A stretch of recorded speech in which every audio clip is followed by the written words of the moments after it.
To ensure the proper sealing of the firebox, it is important to routinely inspect the door gaskets at the end of each burning season. Warning: removing the door will result in the counterweight to be out of balance, causing the door and screen to immediately rise. It is recommended to have another person assist in holding the door during removal.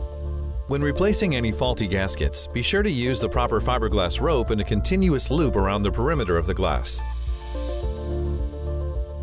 If the glass is cracked or broken, it must be replaced immediately following these steps. Lift the screen using the handle into the appliance. Ensure the glass door is down and lift the latch on the lower right side. Swing the door outward.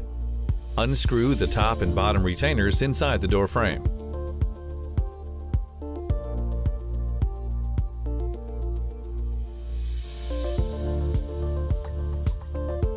Carefully remove the glass from the frame. If any glass breaks, be sure to vacuum up any broken glass from inside the appliance prior to operation. Do not attempt to operate the appliance with the glass removed, or close the door until the glass is replaced.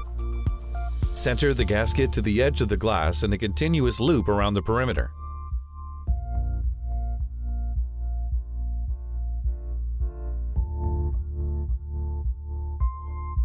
Reinstall glass inside the door frame.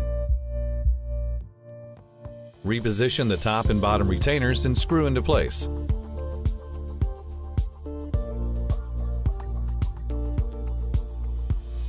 Close the door and relatch.